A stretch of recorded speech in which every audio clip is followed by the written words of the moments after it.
Hello and welcome to Faber Booktime. My name is Alex Bell and I am the author of the Polar Bear Explorers Club books. So first of all, a little bit about me. When I was little I really wanted to be a vet and that's because I absolutely love animals and I thought being a vet would be great fun because I'd get to sort of cuddle them all day and spend my time with animals rather than people. But when I was 16 I did a work experience at a vet's and I realised it perhaps wasn't the best thing for me because I don't really like blood very much, and I also find it quite stressful when animals are ill. And obviously being a vet means being around ill animals all the time, not being around happy ones. So I decided that being a vet wasn't for me after all, and I decided to become a writer instead. So I have always really enjoyed writing. I don't have like a particular time when I first started, it's just something that I've always done. So I wrote short stories when I was at school and would read them out to my friends and family, and I just thought it was the only thing that's even more fun than reading because you get to be in charge of what the story is and what happens to the characters. I also think writing is a bit like making up imaginary friends and then getting to go on adventures with them all day, which is pretty cool. So a bit about the books. The first one is the Polar Bear Explorers Club, and that is about a girl called Stella who really wants to be an explorer. Her dad is also an explorer and she's seen him go off on adventures and things and she really wants to go on one herself. But this is a fantasy world, and in this world girls are not allowed to be explorers. They think it's probably too dangerous for girls or that they wouldn't really be very good at exploring. So Stella is determined to change this, and she also wants to try and unravel the mystery of where she came from because she's actually an adopted girl and she's not sure what her original background was. So I'll give you a bit of a clue, it is something to do with snow queens. So she has a bit of a double ambition there. So the first one is the Polar Bear Explorers Club. After that we have Explorers on Witch Mountain, where they go to Witch Mountain, and Explorers on Black Ice Bridge, which if you've read the other two, you'll know that the Black Ice Bridge is one of the most dangerous and spooky places in their world. And coming up at some point soon, we'll also have the Ocean Squid Explorers Club, and that will be about a brand new character called Ursula, who is part human but also part mermaid.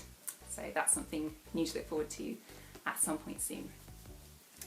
Okay, so finally, I've been asked to say what my favourite breakfast treat is, and this is quite hard and I spent probably too long thinking about what my answer should be, but I think it's got to be a fried English breakfast, but a vegetarian version because I'm a vegetarian.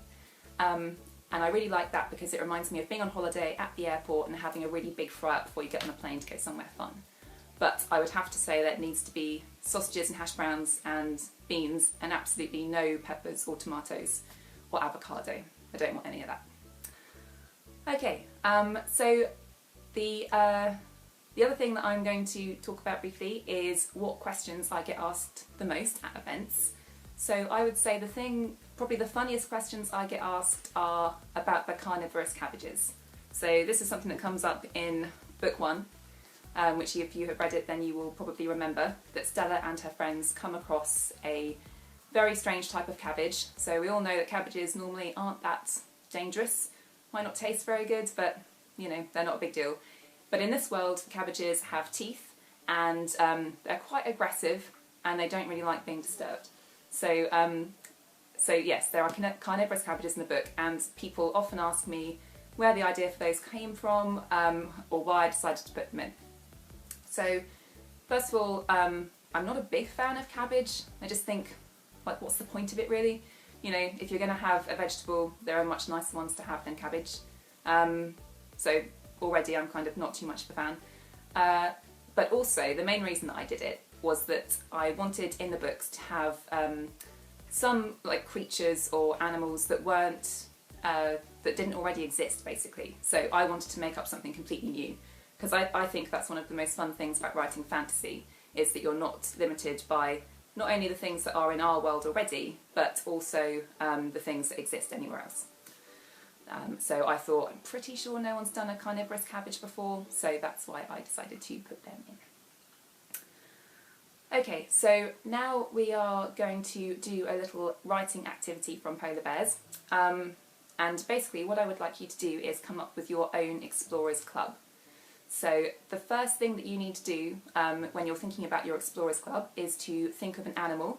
So this could be your favourite animal, it could be a pet, it could just be an animal that you think is really cool. So in my case, I decided to go with the polar bear because I think polar bears are pretty amazing. And I always sort of wanted to see one up close, which you're probably not likely to get to do, especially as in the wild they're quite dangerous. But because this is fantasy and we can do whatever we like, in my world the main character, Stella, has a pet polar bear who lives in her house with her. So my club is the Polar Bear Explorers Club. But your club can be whatever you like. So think of an animal first, and that can be an animal that we have in our world, like a monkey or a panda, or anything you like. Alternatively, it could also be a made-up animal, so you don't have to stick to a real one. You could have something like a unicorn or a dragon, if that's what you prefer.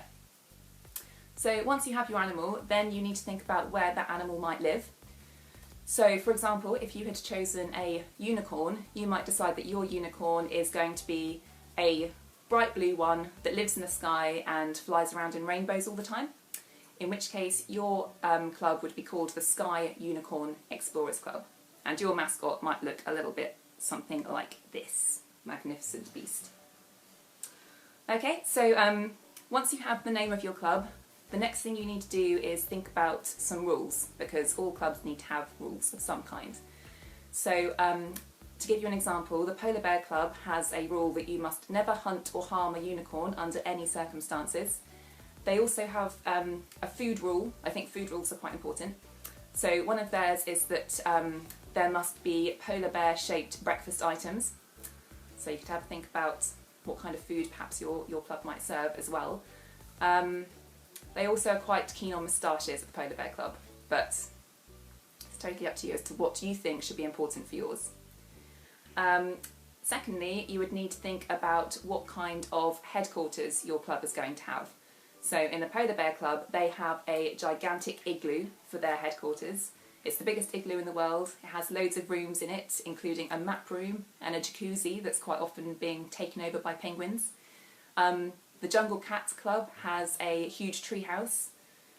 So think about what kind of headquarters your club might like to have. And finally, you will need to think about a uniform for your club. So if you've read Polar Bears, then you'll know that that club has very thick woolly cloaks. They're blue in colour, they have yeti wool linings, because those explorers tend to go to very cold places and they need to try and stay warm on their adventures. If you were a member of the Ocean Squid Club, on the other hand, then you would have a black waterproof cloak to try and keep you dry when you're off exploring the high seas. So depending on what kind of club you have come up with and where your explorers are going to travel, think about what kind of uniform would be most appropriate for them. Okay, so I'm going to read you a bit from the book now, but rather than one of the chapters, I'm going to read you some of the Explorer Club rules. So we're going to take a look at what rules the Ocean Squid Club has. Number 1. Sea monsters, kraken and giant squid trophies are the private property of the club and cannot be removed to adorn private homes. Explorers will be charged for any decorative tentacles that are found to be missing from their rooms. Number 2. Explorers are not to fraternise or join forces with pirates or smugglers during the course of any official expedition. Number 3. Poisonous pufferfish, barbed wire jellyfish, saltwater stingrays and electric eels are not appropriate fillings for pies and/or sandwiches. Any such requests sent to the kitchen will be politely rejected. Number 4. Explorers are kindly asked to refrain from offering to show the club's chef how to prepare sea snakes, sharks, crustaceans or deep sea monsters for human consumption. This includes the creatures listed in rule number 3. Please respect the expert knowledge of the chef. Number 5. The Ocean Squid Explorers Club does not consider the sea cucumber to be a trophy worthy of reward or recognition. This includes the lesser found biting cucumber, as well as the singing cucumber and the argumentative cucumber. Number 6. Any ocean squid explorer who gifts the club with a tentacle from the screeching red devil squid will be rewarded with a year's supply of Captain Ishmael's premium dark rum. Number 7. Please do not leave docked submarines in a submerged state.